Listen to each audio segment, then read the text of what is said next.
Pada saat video terdahulu, sudah digambarkan bagaimana masa kecil Artijo Alkostar di kampung halamannya. Dan kali ini, saya akan mengajak kawan-kawan untuk menelisik lebih jauh kehidupan Artijo hingga akhir hayatnya. Semata-mata, agar kita tidak kehilangan narasi dari seorang tokoh yang sebenarnya mempunyai andil besar dalam dunia hukum di Indonesia.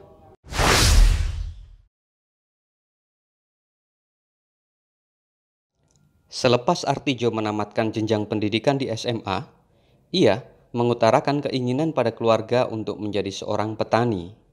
Dan itu terjadi pada tahun 1969.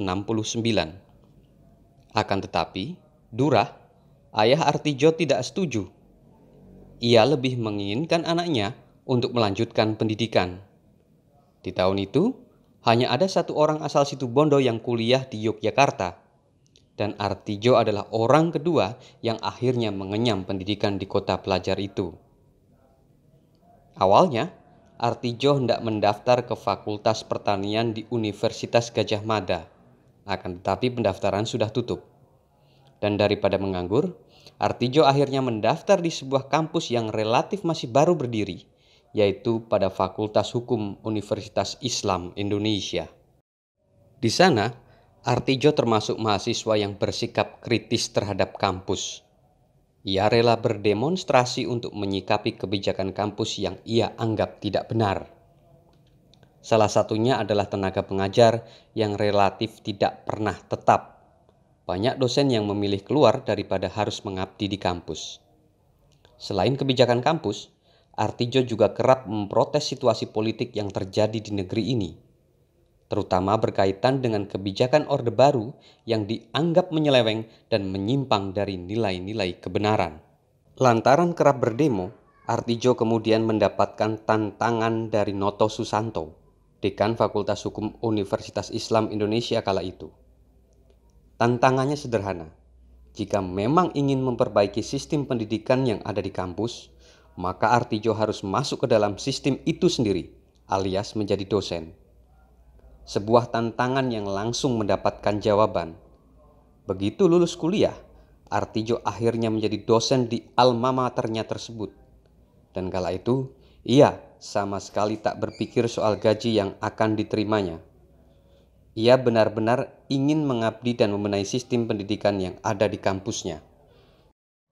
Selain menjadi dosen, Artijo juga kemudian bergabung ke Lembaga Bantuan Hukum Yogyakarta dan pernah tercatat menjadi direktur pada lembaga tersebut. Lembaga ini berkonsentrasi pada bantuan hukum untuk masyarakat yang tidak memiliki uang. Sebuah lembaga yang merupakan kepanjangan tangan dari Yayasan Lembaga Bantuan Hukum Indonesia yang dibentuk oleh Adnan Buyung Nasution. Nama Artijo sempat melejit ketika ia memimpin LBH Yogyakarta. Beberapa kasus pendampingan struktural sering ia tangani dan berhadapan langsung dengan rezim Orde Baru kala itu. Salah satunya adalah peristiwa penembakan misterius atau yang lebih dikenal dengan Petrus.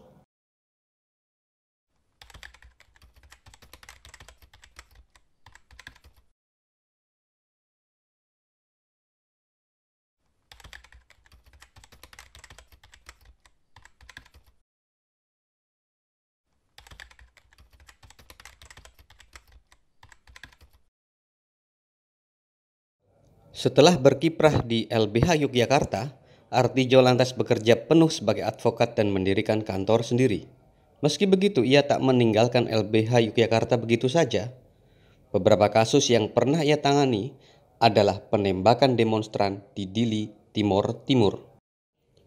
Rekam jejaknya di dunia advokasi inilah yang membuatnya diberi kesempatan untuk mengikuti kursus hak asasi manusia di Amerika Serikat. Keberangkatan ke Amerika untuk menuntut ilmu untuk yang kedua kalinya ketika ia menjabat sebagai Hakim Agung di Mahkamah Agung Republik Indonesia. Tawaran untuk menjadi Hakim Agung berasal dari Yusril Ihza Mahendra yang pada saat itu menjabat sebagai Menteri Kehakiman. Pada titik inilah aktivitas Artijo berubah secara signifikan. Yang semula berada di garda terdepan untuk melakukan advokasi, kini ia lebih berada di balik meja dan memutus perkara. Beberapa perkara yang ditanganinya mayoritas kasus korupsi, seperti perkara yang melibatkan Soeharto, Tommy Soeharto, hingga Angelina Sondah.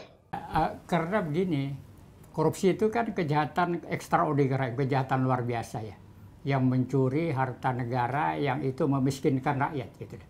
Ini negara, penyakit ini, korupsi ini dimanapun di dunia ini menjadi kanker bagi tubuh negara.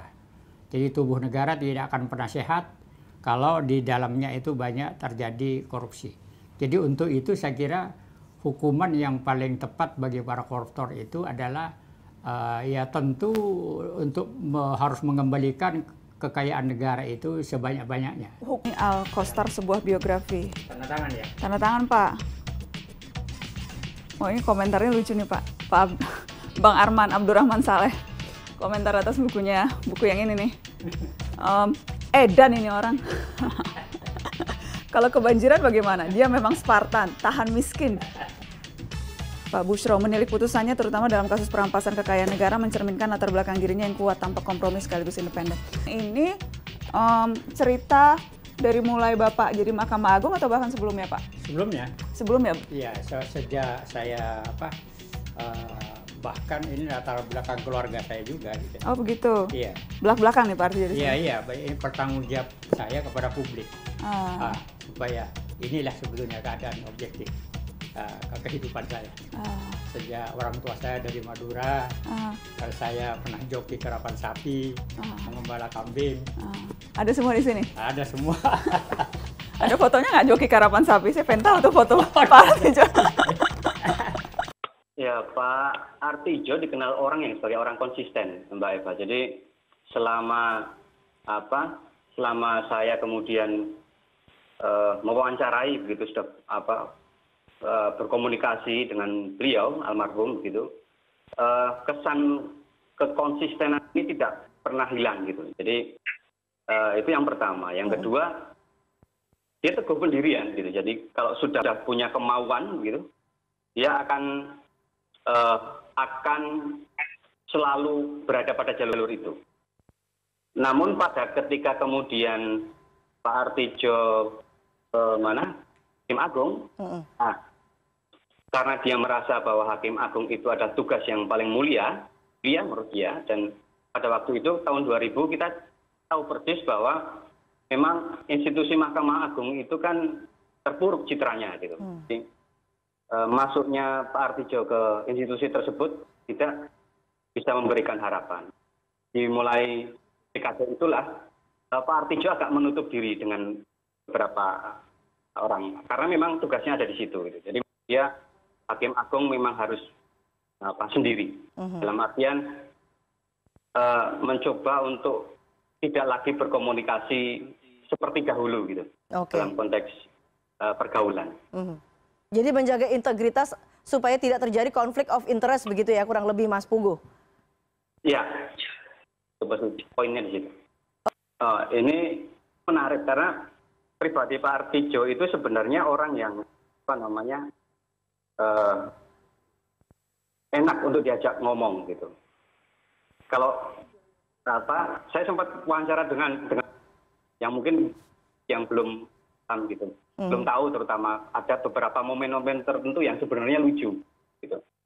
Waktu Pak Bushro muda misalkan sama-sama dosen muda waktu itu di Fakultas Hukum UI itu gimana kemudian Pak Bushro coba untuk